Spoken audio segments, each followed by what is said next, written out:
अस्सलाम वालेकुम YouTube family को मेरी सबको सलाम।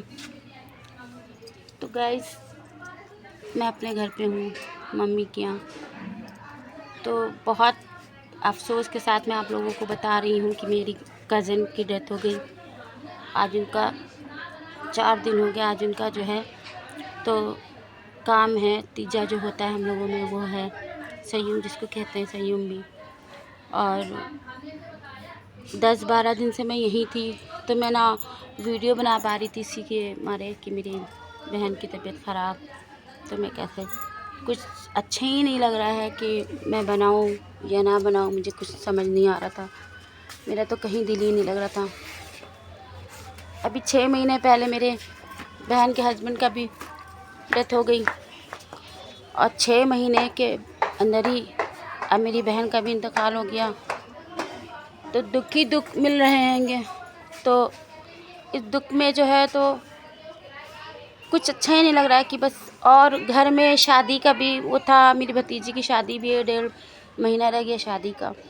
और अब मेरी बहन का इंतकाल हो गया, कज़न का मेरी। तो कुछ समझ में नहीं आ रहा है कि अब क्या खुशी रह गई और क्या वो शौक़ रह गया कि जो अरमान सोचे थे कि मेरी बहन भी होंगी और शादी में सब शिरकत करेंगे, तो अब वो भी नहीं रहीं।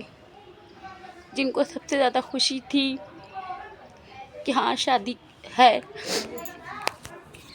लेकिन अब वो भी नहीं रहीं।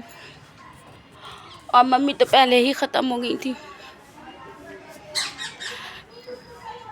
तो समझ में नहीं आ रहा कि मैं, अब बहन तो हम लोग के बीच रही नहीं। और जो मेरे बहनों ही थे, बहन के मियाँ, तो वो भी ही बहुत खुश थे कि भतीजी की शादी होगी, वो भी नहीं रहे। सब धीरे धीरे घर से 2 जनाजे 6 महीने में निकल गए। तो कुछ समझ में नहीं आ रहा कि क्या खुशी मनाएं, गम ही गम। और जो बहन थी मेरी जिनका इंतकाल हुआ है, वो भी बहुत खुश थी कि हाँ भतीजी की शादी है। लेकिन अब शादी का माहौल उस तरह से रहा ही नहीं, और ना उस तरह की खुशी रही।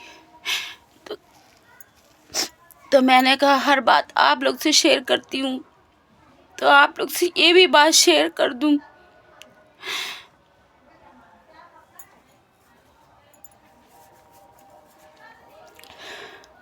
शादी की खुशी उनको बहुत थी कि भतीजी की शादी होगी, तो ये पहनेंगे, वो पहनेंगे, ये ऐसे करेंगे, वैसे करेंगे। लेकिन अचानक से उनकी तबीयत ऐसी ख़राब हुई कि हम लोगों ने सोचा भी नहीं था कि वो इतनी जल्दी ख़त्म हो जाएंगी या हम लोगों के बीच नहीं रहेंगी।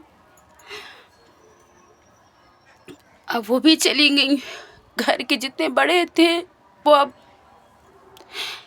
है नहीं, ना मेरी माँ रही, ना मेरे बहनों ही रहे, और जो बहन थी वो भी ख़त्म हो गई। तो गाइस, मैं ये दुख आप लोग से शेयर करना चाह रही थी, तो शेयर कर दिया। अब आप ही लोग बताइए कि मैं आगे की ज़िंदगी में कैसे खुशी मनाऊं, जब गम ही गम मिल रहे, खुशी कैसे मनाऊं।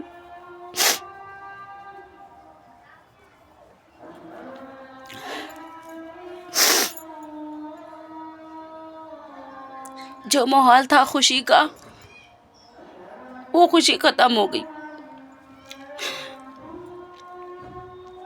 बस अब बेटी की शादी है, तो शादी की डेट फिक्स हो चुकी थी, सब मैरिज हॉल वगैरह सब फिक्स हो चुका है। जनवरी में शादी होने वाली थी। तो मेरे जो है सिस्टर के हस्बैंड भी ख़त्म हो गए थे, तो वो 2-3 महीने शादी बढ़ा दी गई थी, 6 महीने हुए। अब जब शादी का फिर टाइम आया तब भी ख़त्म हो गई। तो अब वो खुशी ना रही, वो बात ही नहीं रही। लेकिन अब बेटी की शादी है, तो अब 1.5 महीना रह गया शादी का बस फ़र्ज़ अदा करना है। तो मैं उसमें भी आप लोगों को शामिल ज़रूर करूँगी। तो गाइस, मैं आपसे अपना दुख बांटना चाह रही थी कि थोड़ा दुख आप लोग मेरे साथ बांट सकते हैं, जो मेरा मन हल्का हो कुछ, क्योंकि मैं भी बहुत अकेली पड़ गई हूँ। मेरा भी कोई साथ नहीं है, साथ देने वाला नहीं है। एक मेरी माँ थी चाहने वाली, वो चली गई। बहनें सब अपने अपने घरों की हैं, बेटियां हैं वो अपने अपने घरों की हैं, लेकिन इस टाइम पे कोई समझने वाला हमको नहीं है। तो मैंने वीडियो बना के ये आपको डाल रही हूँ कि आपसे थोड़ा दुख शेयर कर सकूँ। बाकी मैं वीडियो और नहीं बना पाई इसी वजह से।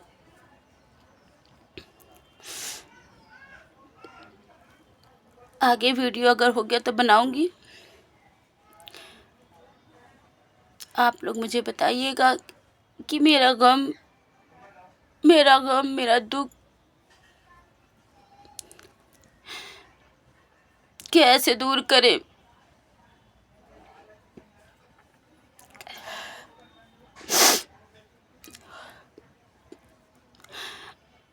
बाकी मैं आगे कुछ नहीं बता पा रही हूँ, क्योंकि मेरे में अब वो बताने की ताकत नहीं रही।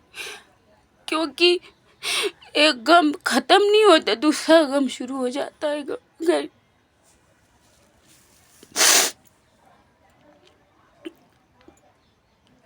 तब तक के लिए आप लोगों से जैसा चाहती हूँ, मेरे में अब ताकत नहीं, मैं कुछ बता सकूँ, कुछ कह सकूँ, कुछ नहीं कर सकती मैं।